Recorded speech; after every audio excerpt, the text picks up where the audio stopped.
Shalom, selamat pagi semuanya. Bertemu lagi dengan saya di dalam renungan hari ini. Sebelumnya kita akan berdoa terlebih dahulu ya. Bapa di surga, terima kasih kalau Tuhan sudah berikan kami satu hari yang baru Tuhan, yang kami harus syukuri Bapa. Biar kiranya Tuhan sebentar kami mau mendengar renungan, ajar kami untuk memasang telinga kami baik-baik, juga hati kami Tuhan, sehingga setiap renungan yang Engkau sampaikan boleh merema dan menjadi berkat dalam kehidupan kami dan kami lakukan Bapa. Terima kasih Tuhan, segala kemuliaan hanya bagi nama-Mu. Haleluya Yesus, amin. Shalom semuanya. Renungan saya hari ini saya akan beri judul ateis rohani. Agak aneh ya kedengarannya ya, kok namanya ateis bisa rohani ya.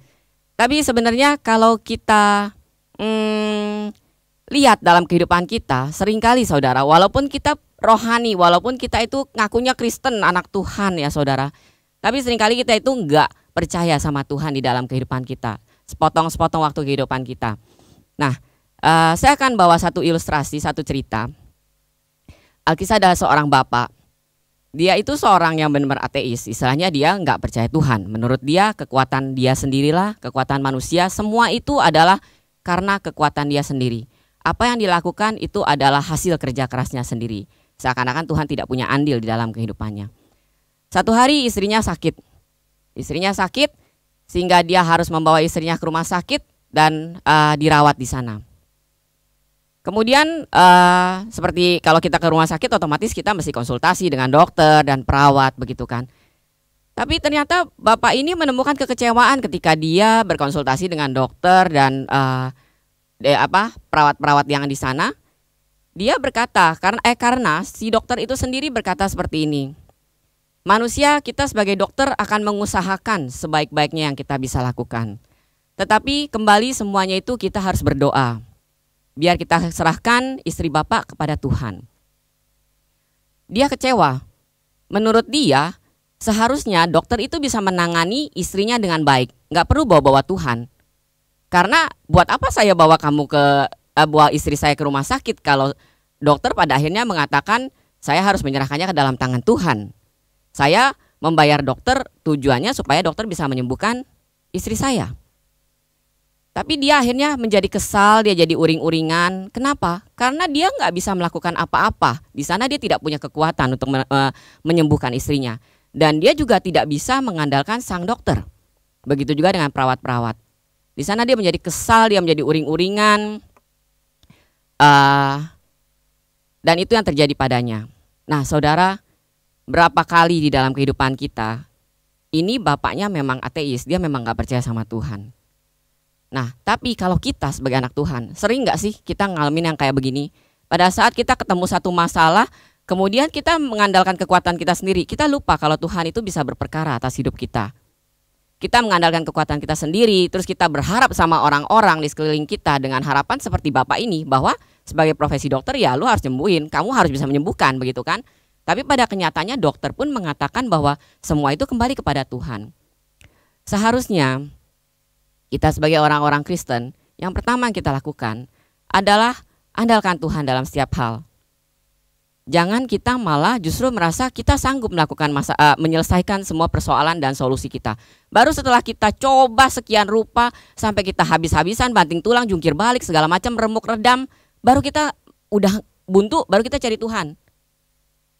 Nah, pada saat saudara mengandalkan kekuatan saudara sendiri, pada saat saudara berjalan dengan ngandelin manusia di sekeliling-sekeliling saudara, sebenarnya pada saat itu saudara itu udah menjadi ateis rohani. Saudara bilang saudara rohani, saudara punya Tuhan, saudara Kristen, pengikut Kristus, tapi saudara lupa bahwa saudara tidak minta andil Tuhan ada di dalam permasalahan saudara.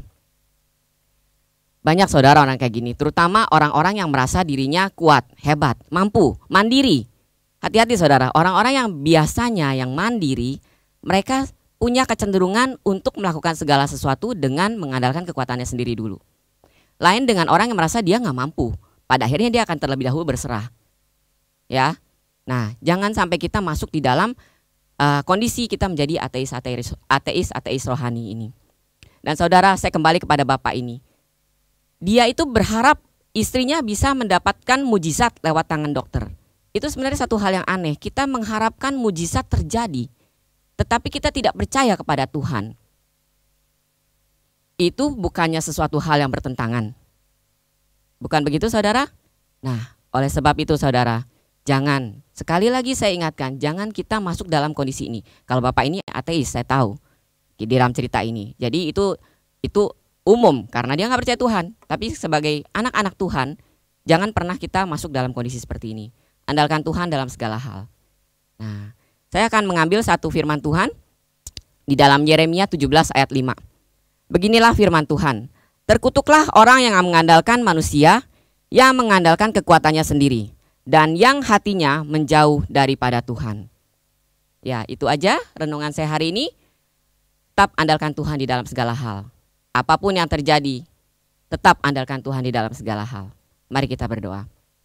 Bapa di surga, terima kasih untuk firman Tuhan yang Kau berikan Tuhan.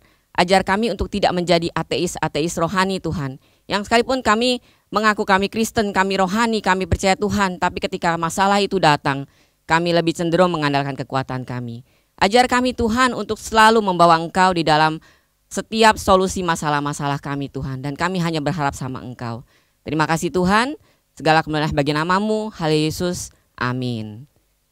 Sampai jumpa, ketemu di renungan berikutnya. Shalom, Tuhan Yesus memberkati.